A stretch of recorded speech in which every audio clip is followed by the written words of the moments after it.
નમસ્કાર. યોગ વાસિષ્ઠ પરની આપણી ચર્ચા આગળ વધારીએ છીએ અને આજે આપણે પુસ્તક 3ના ખાસ કરીને અધ્યાય 76 થી 95 પર ધ્યાન કેન્દ્રિત કરીશું. હા, આ અધ્યાયો ખરેખર મન, ભ્રમ અને જ્ઞાન દ્વારા મુક્તિ જેવા ગહન વિષયોને સ્પર્શે છે. બરાબર. આપણી પાસે આ અધ્યાયોના કેટલાક અંશો અને એના પર આધારિત નોંધો છે અને આપણો હેતુ એ જ છે કે આ પ્રાચીન ગ્રંથોમાંથી શું કહેવાય મુખ્ય વિચારો તારવીએ. અને એ સમજવાનો પ્રયત્ન કરીએ કે મન અને વાસ્તવિકતા વિશે આ ગ્રંથો શું કહે છે. તો ચાલો શરૂઆત કરીએ એક એમ કહી શકાય કે ક્રાંતિકારી વિચારથી જે આ અધ્યાયોમાં વારંવાર આવે છે. શું આપણું મન જ આપણી વાસ્તવિકતા રચે છે? આ બહુ મોટો દાવો છે. હા, લાગે તો એવું જ. પણ જોઈએ આ સ્ત્રોતો આમાં કેટલા ઊંડા ઉતરે છે. આ સમજવા માટે મને લાગે છે કે પહેલા ભ્રમની વિભાવના સમજવી પડશે, જેનો ઉલ્લેખ વારંવાર આવે છે. ચોક્કસ. એને પરમ ચેતના, અંતિમ સત્ય, એકમાત્ર નિરપેક્ષ વાસ્તવિકતા તરીકે વર્ણવવામાં આવ્યું છે. અને અહીં જ વાત રસપ્રદ બને છે. ગ્રંથો એમ નથી કહેતા કે ભ્રમમાંથી આ ભૌતિક જગત બન્યું. ના. અચ્છા, તો શું કહે છે? એ કહે છે કે આખું જગત, આ સૃષ્ટિ, એ બ્રહ્મનો એક માનસિક પ્રક્ષેપણ છે. અધ્યાય 85માં તો એને બ્રહ્મનું સ્વપ્ન કે કોસ્મિક ડ્રીમ પણ કહ્યું છે. એટલે કે આપણે જે અનુભવીએ છીએ એ બધું, પદાર્થો, લોકો. હા, એનું કોઈ સ્વતંત્ર ભૌતિક અસ્તિત્વ નથી, પણ એ ચેતનાની જ એક અભિવ્યક્તિ છે. ખુદ બ્રહ્મા પણ સૃષ્ટિને શું કહેવાય એક મોહક નગરી તરીકે જુએ છે. વાસ્તવિક નથી, પણ મનથી રચાયેલી. હા, આ ખ્યાલ થોડો અમૂર્ત લાગે કદાચ. એટલે સ્ત્રોતોમાં સરસ ઉદાહરણો પણ છે, જેમ કે પેલું સોના અને ઘરેણાનું. હા, બરાબર. સોનું એક જ છે, પણ ઘરેણા અલગ અલગ દેખાય. એમ જ મૂળ તત્વ બ્રહ્મ એક જ છે, પણ એના રૂપો આપણને અનેક દેખાય છે. અને પેલું સ્વપ્નના નગરનું ઉદાહરણ પણ છે, અધ્યાય 80-81માં. સ્વપ્નમાં તો બધું સાચું જ લાગે ને. એકદમ. ડર લાગે, ખુશી થાય, પણ જાગીએ ત્યારે ખબર પડે કે એ તો મનની રમત હતી. તો આ જગત પણ એવું જ. હા, ગ્રંથો એવું જ કહે છે. અને મહત્વની વાત એ છે કે આ સર્જન પાછળ કોઈ કારણ નથી, કોઈ જરૂરિયાત નથી. અધ્યાય 85 અને 88માં સ્પષ્ટ કહ્યું છે કે આ તો દૈવી લીલા છે. લીલા એટલે કે રમત. હા, બ્રહ્મનો સહજ સ્વભાવ જ આનંદ અને સર્જન છે. કોઈ મજબૂરીથી નહીં, પણ પોતાની મસ્તીમાં. એમ સમજો ને, આ રમત ચાલે છે અનંતકાળ સુધી. અચ્છા, એટલે આ દ્રષ્ટિકોણથી જોઈએ તો જગત પ્રત્યેની ગંભીરતા ઓછી થઈ જાય નહીં? કદાચ ભાર હળવો થઈ શકે. તો આ બધી વાતનો સાર એ જ થયો જે અધ્યાય 84 અને 91માં કહ્યું છે. મન જ ખરેખર જગતનો કર્તા છે. બરાબર. આપણી વાસ્તવિકતાની ચાવી બહાર નથી, આપણા મનમાં જ છે. આ વિચાર ખરેખર આપણા રોજિંદા જીવનના અનુભવોને પણ બદલી શકે છે. પણ મનની શક્તિ કેટલી પ્રચંડ હોઈ શકે એનું એકદમ શું કહેવાય નાટકીય ઉદાહરણ પેલી ઇન્દ્ર અને અહલ્યાની કથામાં છે. હા, અધ્યાય 89-90. રાણી અહલ્યા અને બ્રાહ્મણ ઇન્દ્ર, એમનો અતૂટ પ્રેમ. અને એમને જે શારીરિક સજાઓ મળે છે, પાણીમાં ડૂબાડવા, આગમાં બાળવા, પથ્થરથી કચડવા, છતાં એમનું મન અડગ રહે છે. આ ખાલી પ્રેમ કહાની નથી, આ મનની અદમ્યતાની વાત છે. પેલો બ્રાહ્મણ ઇન્દ્ર કહે છે ને, એ બહુ મહત્વનું છે. શું કહે છે? કે જે મન પોતાના નિશ્ચિત હેતુ પર સ્થિર છે, તે હંમેશા દૃઢ રહે છે. અને કોઈ પણ બહાદુર, એટલે કે દૃઢ મનને તોડી શકતું નથી. અચ્છા. શારીરિક પીડા, શ્રાપ, પુનર્જન્મ પણ થાય છે એમના.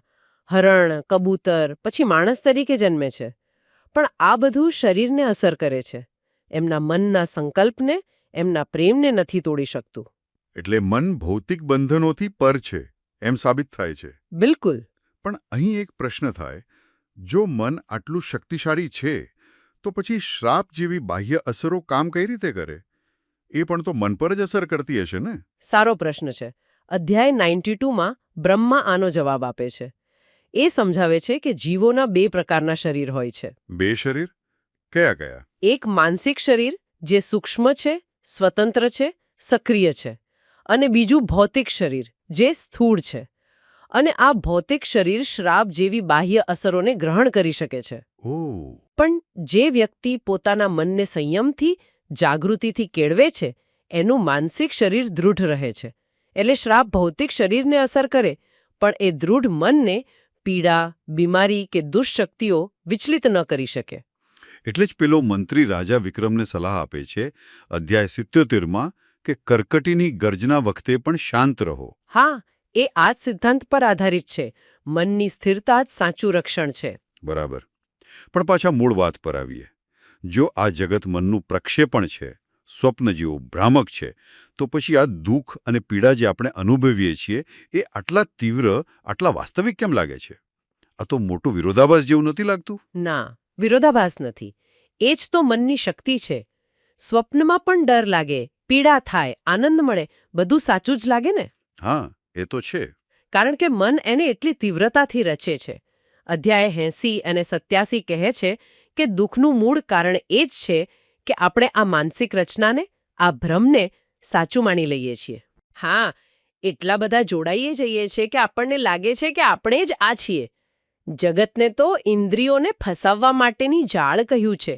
આપણે આ ભ્રમને વાસ્તવિકતા સમજી બેસીએ એટલે પીડા થાય. આ વાત તો ખબર છે. આજના જમાનામાં પણ એટલી જ સાચી લાગે છે. આપણા સ્ત્રોતોમાં પણ આધુનિક ભ્રમના ઉદાહરણોની વાત છે. જેમ કે પેલું સોશિયલ મીડિયા. હા, આપણે જે ઇમેજ બનાવીએ છીએ ઓનલાઈન, એ ખરેખર આપણે નથી, પણ એનાથી સુખ દુઃખ અનુભવીએ છીએ. અથવા ભૌતિક સંપત્તિ પાછળની દોટ. જાણે એ જ સુખનો આધાર હોય. બરાબર.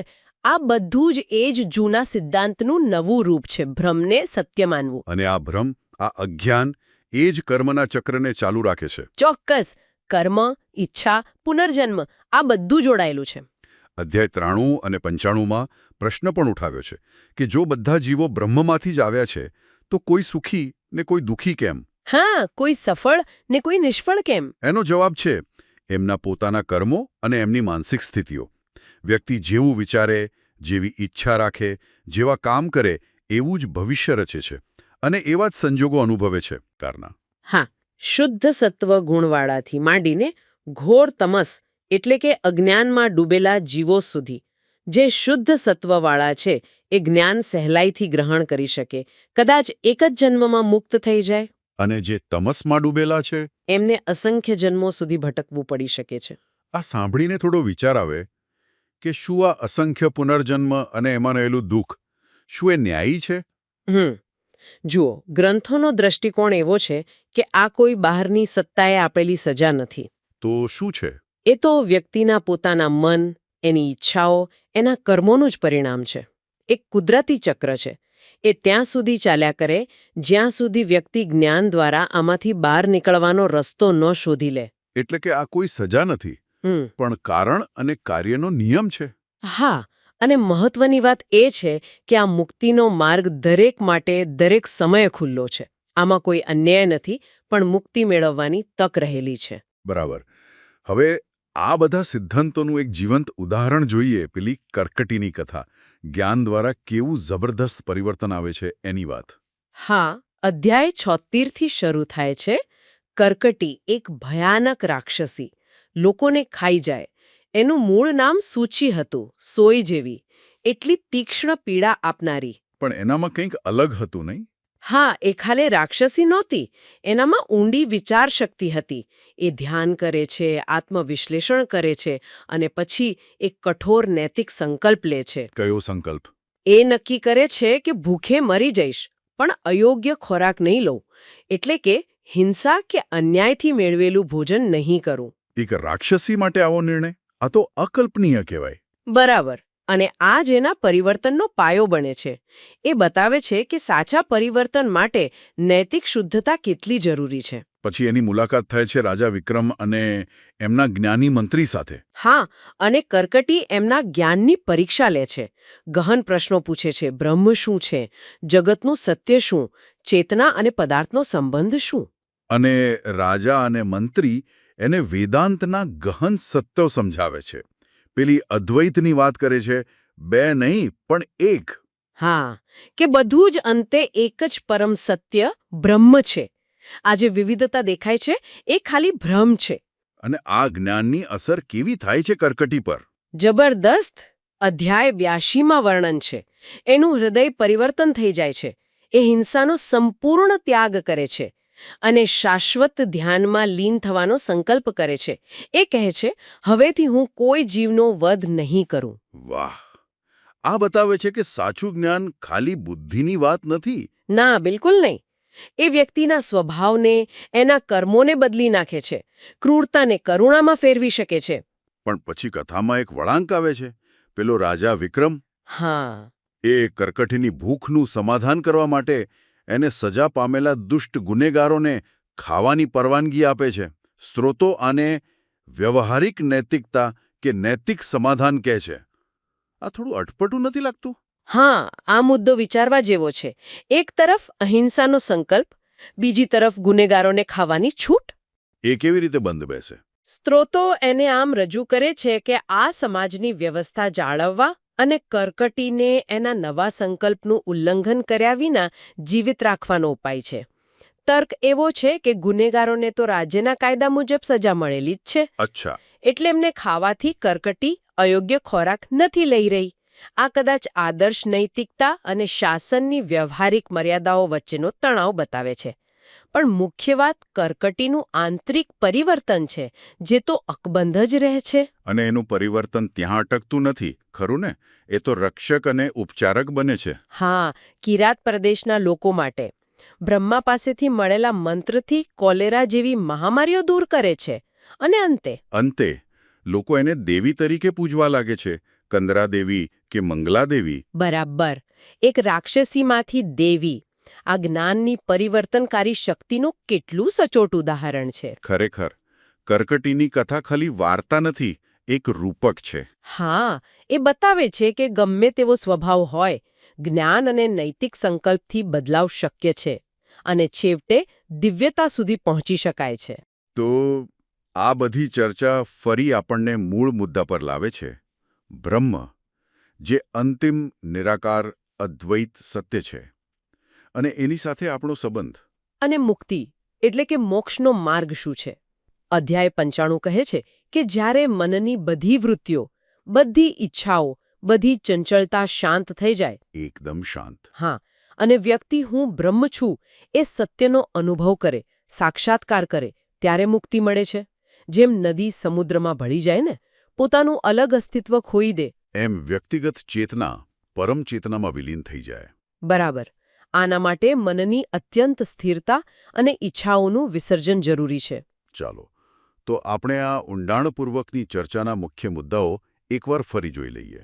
આપણે જોયું કે યોગ વાસિષ્ઠ ભારપૂર્વક કહે છે કે મન જ આપણી વાસ્તવિકતાનો મુખ્ય ઘડવૈયો છે. હા, અને આ ભૌતિક જગત, જેને આપણે સાચું માનીએ છીએ, એ મૂળભૂત રીતે ભ્રામક છે, ચેતનાનું પ્રક્ષેપણ. અને આ બ્રહ્મ સાથે જોડાઈ જવું એ જ દુઃખ અને કર્મના બંધનનું કારણ છે. પણ કરકટીનું ઉદાહરણ આશા આપે છે કે જ્ઞાન દ્વારા ભયંકર સ્વભાવ પણ બદલાઈ શકે છે. અને અંતિમ લક્ષ્ય છે આત્મસાક્ષાત્કાર. મનની વૃત્તિઓને શાંત કરી બ્રહ્મ સાથે એકતા અનુભવીને મુક્તિ મેળવવી. ખરેખર, આખી ચર્ચાનો સાર એ જ છે કે સાચી સ્વતંત્રતા બહારના સંજોગો બદલવામાં નથી, પણ ક્યાં છે? પોતાના મનના સ્વભાવને સમજવામાં અને એના પર કાબૂ મેળવવામાં છે. આપણી વાસ્તવિકતાનું નિયંત્રણ આપણા હાથમાં છે, જો આપણે મનને સમજી શકીએ. અંતે શ્રોતાઓ માટે એક વિચાર મૂકીને જઈએ. જો યોગ વાસિષ્ઠ કહે છે તેમ મન જ વાસ્તવિકતા રચે છે, તો આ ક્ષણે આપણે સભાનપણે કે અભાનપણે પોતાના માટે કેવા જગતનું નિર્માણ કરી રહ્યા છીએ. અને બીજો વિચાર, શું આપણે રોજિંદા જીવનમાં કર્મના ફળની ચિંતા કર્યા વગર ફક્ત સાચા જ્ઞાન અને નૈતિકતાથી પ્રેરાઈને કામ કરી શકીએ? આ ગહન વિષયો પર વિચાર કરવા અને અમારી સાથે જોડાવા બદલ આભાર. તમારો સમય આપવા બદલ ખૂબ ખૂબ આભાર.